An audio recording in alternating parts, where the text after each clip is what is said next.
अपने आत्माओं, एक समय एक नगर के बाहर दो साधक साधना किया करते थे। एक तो 40 वर्ष से लगा हुआ था, दाढ़ी बड़ी हुई थी, बड़ा देखने में ऐसा महापुरुष दिखाई देता। और एक 4 वर्ष से ही साधना करनी प्रारंभ की थी दूसरे ने, और उन दोनों के पास देवदूत आता था और उनके पास बैठकर घंटों भगवान की चर्चा दोनों से ही करके जाता था। एक दूसरे साइड में था नगर के, एक ईस्ट में एक वेस्ट में। तो दोनों बड़े प्रसन्न होते थे, भगवान की चर्चा सुना करते थे। एक दिन भगवान के सामने देवदूत ने कहा कि प्रभु, आपके 2 भक्त उस नगर में एक विशेष आपके ऊपर विश्वास करते हैं, आपकी बड़ी भक्ति करते हैं, आपके ऊपर आरूढ़ हैं, कुर्बान हैं। तो परमात्मा ने कहा कि भगवान ने कहा कि उनमें से एक भक्त है, ये दूसरा भक्त नहीं है, वो तो वैसे ढोंग कर रहा है। तो देवदूत ने कहा कि वो भक्त होगा जो 40 वर्ष से आपके ऊपर कुर्बान है। पर भगवान ने कहा कि नहीं, जो 4 वर्ष से लगा है ना, वो है भक्त। अब ये देवदूत के बात गले उतरे नहीं कि वो 4 साल से लगा रहे, 40 वर्ष से मालिक के नाम पर बैठा है, सब कुछ घर त्याग रखा है। तो भगवान ने उसके मन की वृत्ति जानकर कहा कि देवदूत, क्या मेरी बात पर विश्वास नहीं हुआ? देवदूत कहने लगा, जी भगवान, आपकी बात पर अविश्वास हुई तो हो ही नहीं सकता, लेकिन मेरी बुद्धि संकीर्ण है, या मेरा गला उतरती को ना। तो परमात्मा ने कहा कि आप किस टाइम जाते हुआ वहां पर के 1 बजे से जाता हूं, कि आज तू 2 घंटे लेट जाना और देर से जाना। देर से जाने का वो कारण पूछेंगे तो ये बताना कि आज भगवान ने ऐसा ऐसा किया। फिर उनकी दोनों की जो प्रतिक्रिया हो वह मुझे बताना। वो कहला ठीक है जी। अब 2-3 बजे गया देवदूत। उस दिन पहले गया उसके पास जो 40 वर्ष से बैठा था, उसने पता था कि यूं खरा भगत है, वो ये सोच रहा था। अब उसने भी कारण जाना कि देवदूत आज तो बहुत लेट आए, क्या बात हुई? आपकी इंतजार कर रहा था, चर्चा करते भगवान की, अच्छा टाइम पास होता था।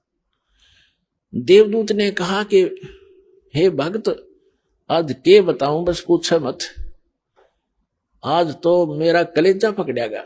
आज भगवान ने ऐसी अनहोनी कर दी। 1 बजे उन्होंने कैसी अनहोनी करनी थी वो देखना था, उसको देख कर आया मैं। तो देवदूत ने पूछा, भी ऐसा क्या कर दिया भगवान ने? कि परमात्मा ने सुई के नाके में जिसमें धागा डाला रहे, उसमें हाथी निकाल दिया। तो वो नो कहो 40 साल का भगत है, ने बोला इसी झूठ बोल किसी का जो चीजा है और आगे मत बताइए बात किसी का, ये कभी हो सकता है सुई के नोके में हाथी निकल जाए? अब देवदूत का बात याद आई भगवान की, तो डांगर बैठे है, बता, जब इसने इतना विश्वास नहीं, भगवान क्या नहीं कर सकता, खाक भक्ति कराइयो।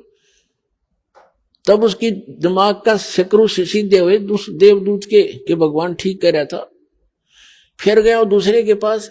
अब उसके मन में ये थी कि दूसरा तो और भी गलत बोल लेगा, जो 4 वर्ष से लगा हुआ था। अब उसके पास जाकर बैठ गया। उसने भी पूछना ही था कि देवदूत बहुत लेट आए, क्या बात हुई, कुशल तो हो? उन्होंने भी उसको ऐसे ही बताया कि ऐसे ऐसे परमात्मा ने एक लीला करनी थी 1 बजे, और मैं उसको देखने के लिए रुक गया। तो उन्होंने पूछा क्या लीला थी, बताइएगा। कि भगवान ने तो कमाल कर दिया, अब बताऊं तो किसी का जचे नहीं, शर्म आओ मुझे, आम आदमी मानता नहीं।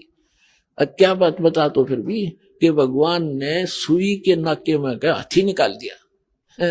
वो भगत कहता है 4 वर्ष का, बस इसी को आश्चर्य मान रहा है। भगवान निकाल दे सारी पृथ्वी ने सुई के नाके में गए।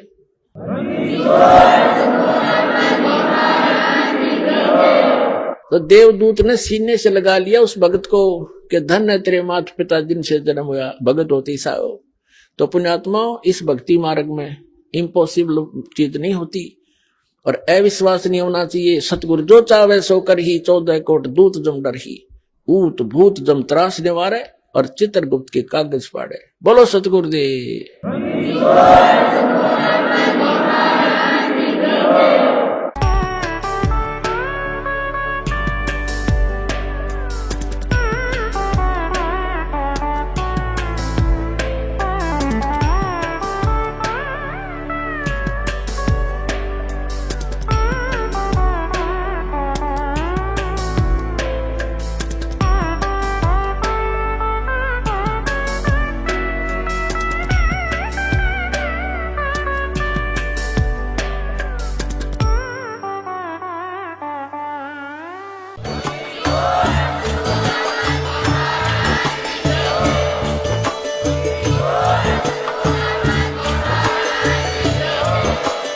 आप सुन रहे थे जगत गुरु तत्वदर्शी संत रामपाल जी महाराज जी के मंगल प्रवचन। अधिक जानकारी के लिए विजिट कीजिए हमारी वेबसाइट www.jagatgururampalji.org। संत रामपाल जी महाराज जी के शुभ आशीर्वाद से पूरे विश्व भर में 500 से भी ज्यादा नाम दीक्षा केंद्र हैं, जिन पर संत रामपाल जी महाराज जी द्वारा ऑनलाइन निशुल्क नाम दीक्षा दी जा रही है। अपने नजदीकी नाम दीक्षा केंद्र का पता करने के लिए संपर्क करें 8222880541।